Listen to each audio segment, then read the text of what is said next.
Chairman and CEO of FY Investment Group and your host of Washington Current Review, where we interview leading voices from business and politics that impact you, the viewer. Today, our guest is Dr. Krishan Chhabra.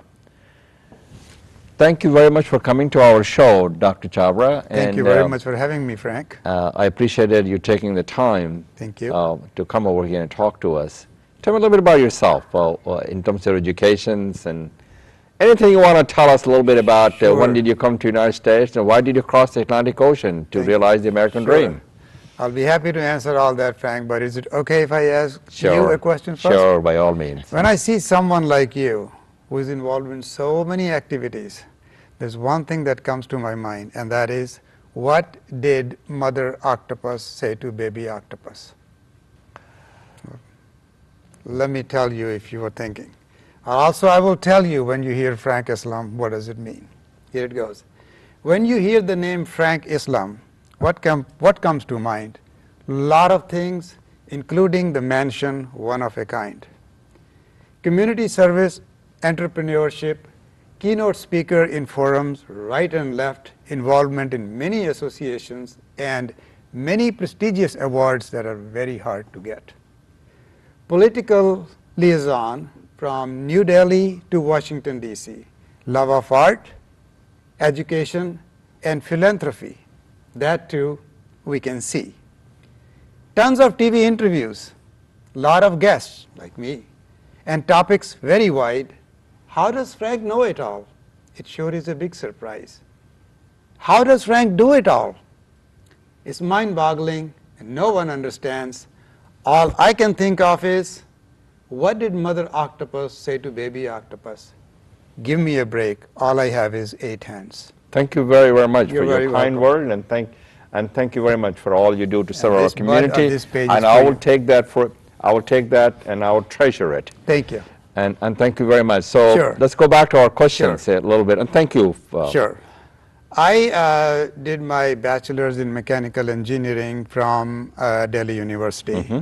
After that, I appeared in the engineering services examination in India, and I got into the class 1 job. I worked with the Indian government in Central Water and Power Commission for 5 years.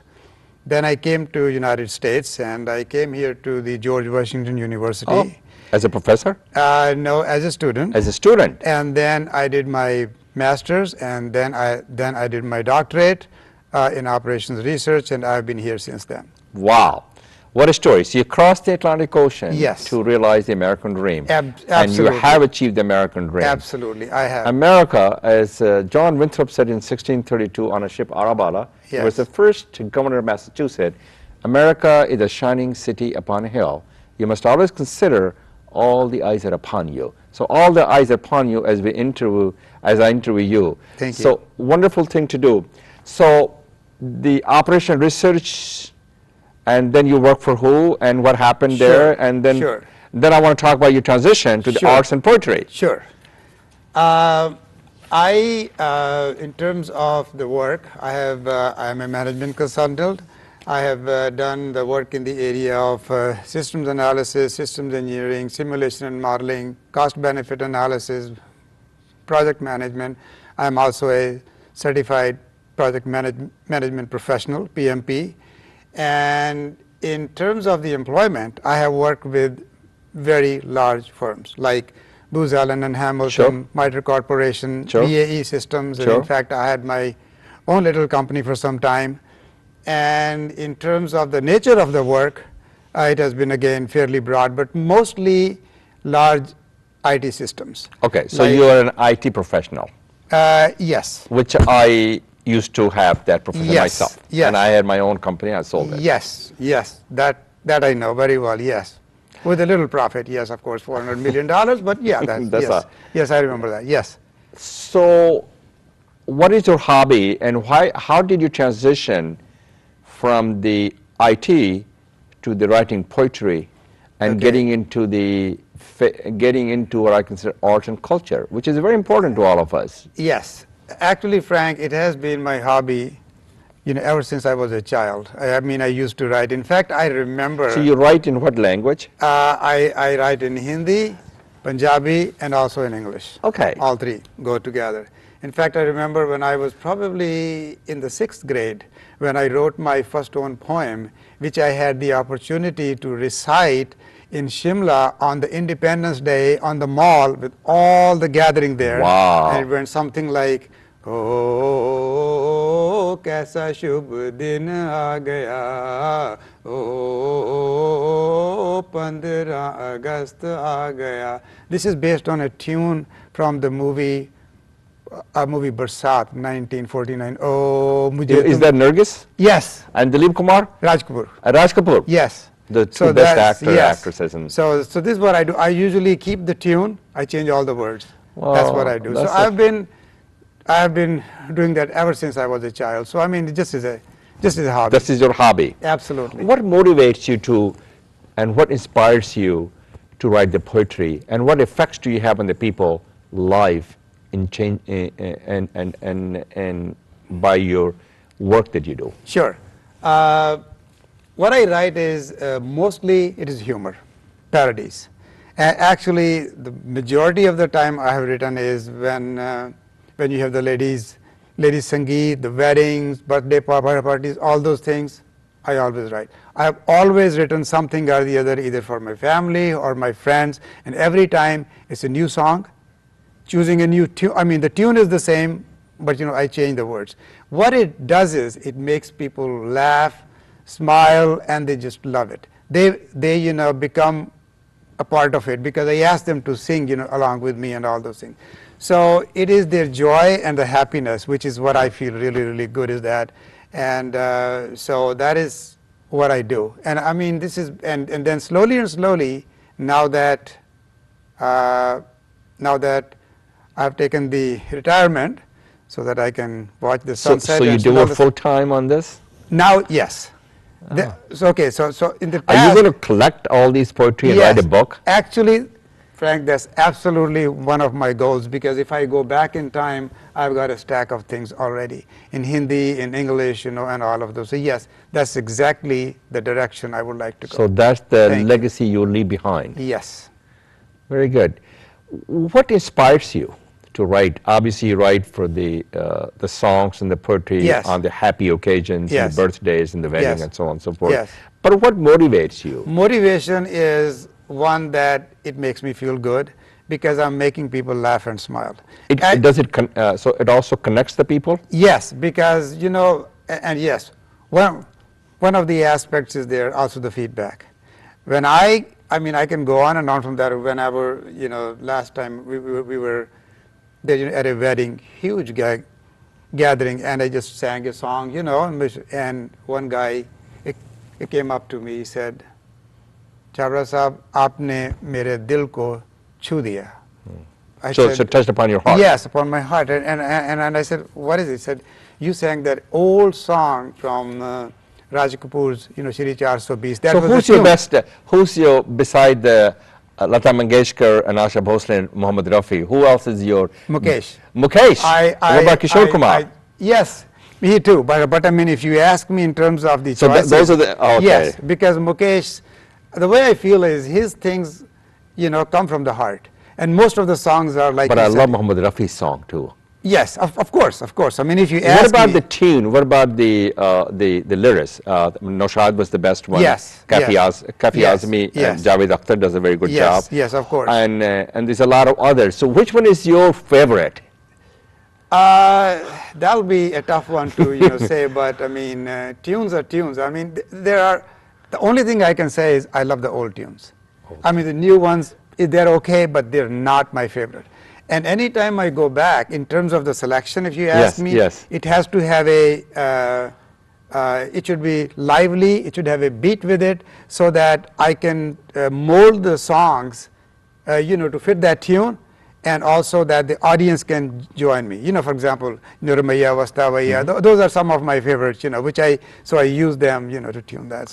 So who's your favorite actor? Who was and who is? Who was? Obviously, Dilip Kumar, Raj Kapoor. Yes, those are the one. And then Nargis, Madhubala, Wahida Rahman, obviously those two, all of those. I would say Rajesh Khanna is also one of them. He just passed away not too long ago. Yes. Yes, it did. What about Devanand with Mehdi Devanand Rahman? The movie Guide was very too. good. Of course, of course, of course, of course. Guide, I mean, Kata Rahe Mera Dil. I mean, there's old songs there, and the only reason I know old ones more is because I've used literally all of them to mold the songs, the way I do it. So It's I don't know much about the Indian songs because I don't speak the language very well, but it inspires us, it connects us, it Yes. transcends all boundaries. yes, it does. It does. It is and the songs drives you Yes. in a sense that you want to be active participant. Yes. Yes. Yes. In that being a part of that. Exactly. So Exactly. is that the way you feel about Yes, it? exactly, exactly. And this is how you can go back to the old songs. I mean, I can go back on YouTube, listen to the old songs, and they just bring back old memories. The way they are so simple, yet done very, very elegantly, and Elegant. they give you the message. So very, very clearly. who's your best songwriter? Oh boy, there are so Obviously, many of Rafi, them, right, Kalyanji and Anji, Yeah. if you wanna go, with those, and there are all those, and over time, people change, yes. Shakib Badayuni wrote Yes, them? that is the old, going back in I'm time. going back to yes. 60. Kafi, Yes. Kafi Azmi wrote Yes, several yes, things. yes, yes. And who else? There are many. Yeah, there are many. I mean, going back in, Nashad's, if you go back He in was the time, best, yes, I mean, in his own time. Sagal, he used to sing, I mean, Oh my he was his gosh. own way to do it. I mean, there is so much KP of Narayan, yes, was it? yes, Is that correct? yes. Yeah. There's so much of variety. But what I have done now is, It captured the people's heart. Yes. And the mind and Yes. the soul. Yes. And uplifted to the soul. yes, and that is one thing that whenever I have the opportunity and I use any old song, I can see the people, perk up because it brings back Yes. those old, memories. It inspires you, connects you. Yes. So let me talk a little bit about beside doing all those things which you do with the poetries, and that's a wonderful thing to do. Yes. Do you also serve your community? Yes, I do. And what area do you concentrate on? Okay, in that way, first off, I've been able to expand the scope of the poetry now, in the sense that it's no more humor. It is also now sentiment, knowledge, and culture. So I have started to write more, on that, and actually, one of the guys said to me that I'm really happy that you're trying to keep, the culture going while you're in United States. Sure. I said, that's one thing. Another thing is I'm very much involved in the temples also. I have served on the executive board, of a temple. Which temple? The one in Fairfax? Yes. Okay. And then also I am now, since I also sing, I'm very much involved in, whenever they have the pujas, parts, Mata Jagran. So those are the things that you do in the temple? Either at the homes Yeah. or at the temples. Wherever there's an opportunity, I'm there and, I sing and I very much enjoy that. And that is my way of giving So that's back a to the community. spiritual Yes. cultivation. Yes. This is, okay. Yes, So, exactly. So what about educating the younger, new generations? Education is the gift that keeps on giving. okay, it is one thing is exactly what you said. There are two things which I wrote recently. One was on the Vedic mathematics, and another one about the stories from the Panchtantra. I don't know if going back in time. These are very old Indian the stories which were started in Sanskrit. Well, but that is the basis of all the stories which you hear now, Mouse and the Lion, Sure. Crocodile, all of them. So I have written about that, and I had the opportunity, to talk to some people about that, and that is something which they really love because that is the part of the culture and the knowledge which we have, which we are missing here. So I'm trying everything I can. I'm saying, okay, I can do humor, sure, I can make you laugh. But what else I can do? I can make you think. Sometimes I write just the sentimental stuff. I actually wrote one on the Mother's Day, and one lady came to me and said, you know what? It was so well written, it brought tears to my eyes, and it reminded me of my mother. So, I mean, it's just, so those are the things I'm trying to do to, either to the culture, the knowledge, or whichever, to keep, the younger people aware of who we are, what we are. Where we came from. Exactly, our roots. Our roots. Never, ever forget the roots. Never. Especially the humble beginning. Exactly. I have not forgotten my humble beginning. Yes. I came from a middle-class family. Yes. I've read your things on the YouTube, actually. Yes. So what motivates you to write poetry, and what would be the best time that you write? In the morning, in the evening, at any time? Okay, now the best time to write is, Frank, you will be very much surprised. When I'm outside removing weeds from my lawn, or when I'm raking the leaves. Because that allows you to think. Exactly, my mind is absolutely free, and my mind is thinking, a good way to even though my body is working. You're right. Which is very, very interesting. That's the time whenever, I'm driving, for example. Even that time, the thoughts can. So once I go home, now you're driving. You got the idea. So do you make a note? Or you just park the car somewhere and write it up? No. What I do is I know I've made a little rhythm in my mind. Okay. So yes, you're right. If there is a stop sign, I could jot a note, Yes. or as soon as I reach home, Right. I'll start. I have done that. So I mean, making use of the time, it just works out great. So yes, so this is really very, very strange, but yes, when my mind is absolutely free, that's the time I write. Yes. What do you think that the future holds for the U.S.-India relationship in terms of the new administration that comes in? What do you think they should do to engage India? Very good question. I think few of the things which they are doing, and actually I would say that Mr. Modi has done an excellent job in trying to be really everywhere, and he's trying to do the things to bridge the gap. And one of the areas which is near and dear to your heart is the arts and the culture and all those. Or things. education also. You're right, exactly, education. I mean, science-wise, yes, we know there's a lot which is going on, and Make in India is the theme. Let's bring and the digital India, digital India, and all those things. But sharing in terms of the arts and the poetry and the culture, and in a way, it is happening because America is now so much into Bollywood, which you know that. So. Well, I don't know about all the Americans, but a lot of people have a strong bond with the Bollywood. Yes. The Prime Minister has done a great job. He's a smart, he's a motivated, he's a savvy man, he's a business person. I met him several times. Yes. I went with President Obama to India. Yes. And I had an opportunity to meet this wonderful person. Right. He's an engaging person. Yes. He's not a corrupt, but moving the bunch of bureaucrats that works under him is like moving a mountain.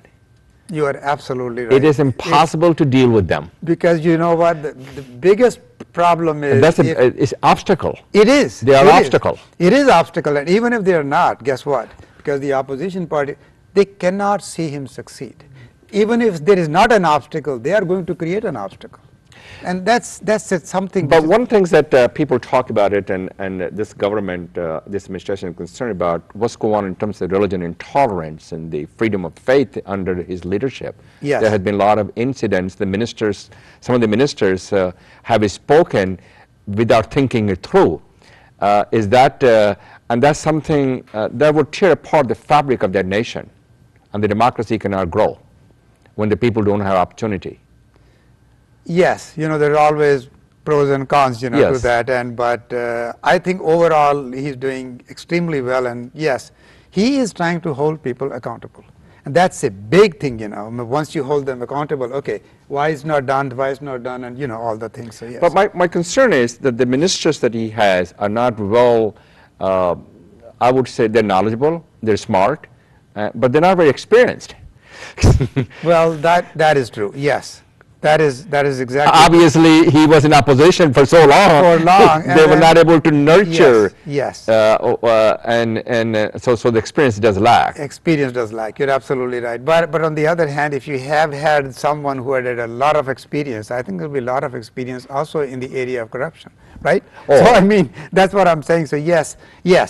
So the concern that we have as an American, obviously the corruption, Yes, yes, the that legal is the system, biggest- yes. legal system is very Yes. ancient and old. Yes. And then economic reform is still lagging. Yes. The intolerance, what's going on with the religion and freedom of faith, it's Yes. just not the minorities, but we're Yes. talking about the Dalit, which is the lower Yes, caste. of course, of course. They are in this together. Yes. A society can only flourish, a democracy can grow when the minority has the rights and they're recognized and they're given the opportunity to succeed. Absolutely. And that's, and India has always been a beacon of hope, aspirations, and dream Yes. for many, many, many years. Exactly. Thousands of years. Exactly. It's the cradle of civilization. Yes. The civilization came from the shores Yes, of the exactly. Indus rivers and the Exactly. Niles. Exactly. Europe lived in dark ages Yes. when India flourished, Yes. as you Exactly. probably know. Exactly. If you go back in time, the Vedas and all the medical sciences, all the everything It came was from there. It came from there. It came from Going Central back, Asia. Exactly. It came from Central Exactly. Asia and from that part of the world, from India. Exactly. And we should take a pride who we are. Who we are, and that's exactly why I'm trying to pull some of those things up in my own way, writing and poetry, and let the younger generation know, look, here are our roots. Well, that's a Yes. great thing to do. That's a great service to our country, to our nation, to our community. And thank you for your leadership. Sure. Thank you for all you do. Thank you. And thank you for reciting the poem. And thank you Sure. for giving me this things, and I will treasure that. Thank you, Frank. I really appreciate it. And thank you for watching. This is Frank Islam wishing you a great week.